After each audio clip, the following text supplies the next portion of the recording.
Yo, this is Deontay the Bronx Bomber Wild, the WBC heavyweight champion of the world. And I'd like to give a big shout out to CJ Goodfella, Sports TV. Bomb Squad, baby. Need to stay focused, stay picking his fights right. He gonna be all right. Spence and Garcia, man, you know, definitely got Spence, but he gonna have to respect Garcia's power, man. You know, we both were commentating that fight, and I just remember how happy Danny was when the fight was over. When the fight was over, Danny's like, yo, EJ took way too many shots. Let me hit him. You're going to let Sean hit you like that? Man, only if Sean could crack an egg, man, that fight wouldn't have been what it was if Sean could crack an egg. You know, Danny, you know, he a 140-pounder, but he sit down like he King Kong, boy. His flat feet, his arms are slow, but you already know he all about that timing, man. So if EJ get caught up in that timing, you know, we might see him get really rocked, man, because that ain't going to be what he got hit by Sean Porter and what he got busted up from Porter. That's not what Danny's bringing, bro. Danny's bringing some haymakers, you know. But you just got to offset his timing. You just got to work your defense. EJ just got to work that jab, and I think he can school him, man. You know, I think he can make it an easy day, and also I believe he has what it takes to hurt Danny. You know, we saw him drop Sean Porter. I almost dropped Danny in round 1, so I believe that EJ can hurt him just as badly as he can be hurt in that fight. So I love that fight coming up. I'm definitely not going to miss that fight. I missed a lot of these PBC events. I don't really watch TV. I don't really be on that in the big.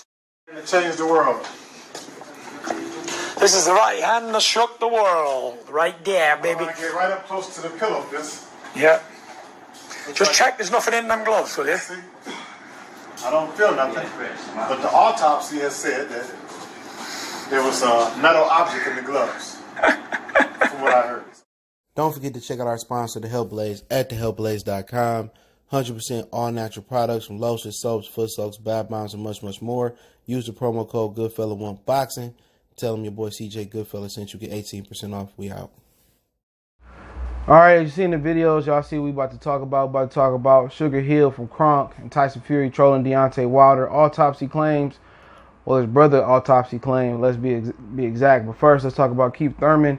What he said about Errol Spence and Danny Garcia. He gave his synopsis or his opinion, who's going to win, and gave some backstory to it as well. Hit that subscribe button, bell icon button, share the video. I guess Mason want to be on video today. Don't you kiss me. Appreciate y'all, man, for checking in, man. And, yeah, I mean, Keith Thurman said a lot of things. He called out everybody in the division, said he ready for everybody. And then towards the end of this video that's on his IG Live, I guess IG finally saved live videos. So now they go, I guess you got a choice to put it on your Instagram TV. But basically he called out everybody. He called out Errol Spence, Sean Porter, Bud Crawford, Manny Pacquiao. Then towards the end of the interview, he said he really want that Manny Pacquiao rematch. He obsessed. He had his one shot, one chance. Nobody told him to go put on 35 additional pounds after he fought Josito Lopez, being unprofessional. And being unprofessional out the ring was going to keep Keith Thurman out the ring as much as he should, or out the ring as much as he should be in the ring. But, you know, he basically said that Danny Garcia was very, very happy when he seen the Sean Porter and Errol Spence performance. He said if Porter could hit him that much, imagine what somebody like me can do, basically saying that he can do more damage than Porter, saying Porter couldn't crack an egg. And once again, Porter can't crack an egg, not because he's not physically able to, it's because his daddy don't know how to teach him how to plant his feet and throw. Everything Sean Porter do is off his foot. His foot is moving. He's never set, dug down, generating his power from the floor up. And that's the issue with Sean Porter. I seen Sean Porter throw one shot. I'm not saying he didn't throw more than one shot versus Sebastian Baby formula, where he sat down and he dug a hook to his body. And that was one of the best shots he threw the whole night. The reason he was able to outmaneuver and outpoint Danny Garcia is because, you know, in that fight, him never setting his feet was good for Danny Garcia. It was good for him against Danny Garcia. Garcia has problem hitting a stationary target, and he always will have problems hitting a stationary target. He can't cut the ring off either. Okay, but he basically says that Danny Garcia can hurt Errol Spence because he set his feet and he sit down on his shots. But he said he think Errol should win the fight. He said he think Errol can hurt EJ just as much as Errol can hurt Danny just as much as Danny can hurt him, and it'd be interesting. He dropped Sean Porter, but he basically says that Errol should be able to get the victory in that fight, and that's most people's opinion. People don't really give Danny Garcia a chance. Like I said, Errol was telling people at PBC when they was trying to encourage him to take a real tune-up fight. He said Danny Garcia was a tune-up in his opinion, and he going to go right into that fight. So, like I said before, Keith Thurman is very intelligent. I don't think he got a dog in the race. I think what he's saying, most people believe that Errol Spence should be able to outpoint Danny Garcia. I think it is 100% accurate what he's saying, but once again, people acting like he's going to be regular after the car accident. That's assumption. One thing I think this fight will make this fight interesting is this is the biggest puncher on a prize level that Errol Spence has fought. Like I said before, Al Heyman turned down the Randall Bailey fight for him back in the day, and I got that straight from the horse's mouth, basically. So, that would have been easily the hardest puncher in his division right now, even an older Randall Bailey. I think they did the right thing turning that fight down because Randall Bailey can punch. Ask who? Mike Jones. But at the same time, one thing people not putting into the equation, Errol Spence is not super slick or he not super fast. He don't move on his toes like Keith Thurman. He not as athletic as Sean Porter. So I believe outside of all of the top elite welterweight fights, Ugas is not elite welterweight, by the way. And that's, I guess you want to say, Keith, Manny, Terrence. I think this is the best stylistic matchup for Danny Garcia. Errol Spence can box he flat-footed when he boxes, so he's not getting on his toes. He's not showing a lot of the target is there to be hit. He squares up a lot, in my opinion. He there to be hit. And people say, well, CompuBox said he's the less hit welterweight. I don't give a fuck about what they say. You know what I'm saying? That's just some fat white guy sitting at home counting punches with his clicker. Like I said before, there's opportunities for Danny Garcia to counter. You know what I'm saying? But one of the situations is there are limited opportunities because Errol Spence don't open up. Errol Spence don't throw no throwaway punches. He don't throw a lot of combinations that go 4 or 5. He throw the land. He's accurate. His jab going to be in Danny Garcia throat all day. And it's going to be up to Danny Garcia even to time the jab. Or Errol Spence, he square up. It's going to be up to Danny Garcia to see the opening. Now, Danny Garcia is one of a few fighters that can see that opening right now in boxing. And, at the end of the day, we're going to see if Errol could take a shot. We're going to see if Errol can move around the ring for 12 rounds and outbox Danny Garcia. That's the question because Danny can't cut the ring off. But the difference is, the difference is this dude is out the top welterweights. He is the athletic gap between Danny and Errol. It ain't as big as the rest of the top welterweights. So if he can't beat Danny, if Danny can't beat a hurt, injured Garcia, I think he should hang it up because there ain't no room for him at 154.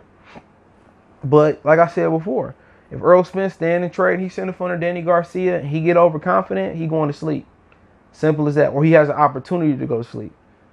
Danny can't cut the ring off. Danny can't close the distance. But the thing is, people say Lamont Peterson did. Lamont Peterson was flat-footed and did outbox Danny Garcia, but he brought that 140 speed up.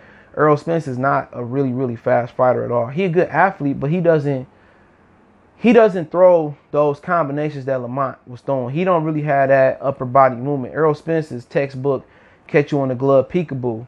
So, at the end of the day, if Danny take advantage of an opening, we'll see. It's a lot of questions to be asked. I won't have a prediction video for that one because it's a lot of ifs, ands, buts about Errol Spence's health.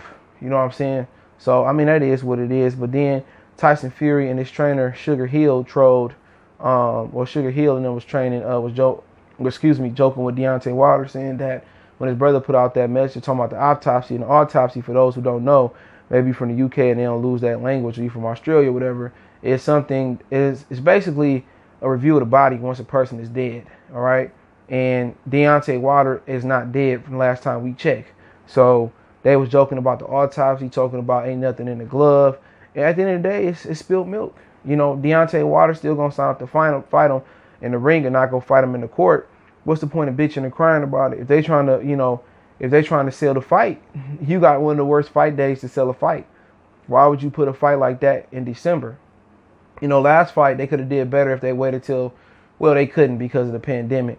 But if this time they could wait until tax season and do it, that'd be even better. But right now, you doing it in the heart of the coronavirus, and people got pandemic pockets, and then people also not only got pandemic pockets, they got holiday stuff to do. Black Friday, they got Cyber Monday, they got Thanksgiving, they got Christmas, birthdays, New Year's. So people really ain't got the money to dig in their pocket to pay $100 for a trilogy fight. It just came really at a bad time, in my opinion. If they think they're going to sell more during the pandemic, they could be right, they could be wrong.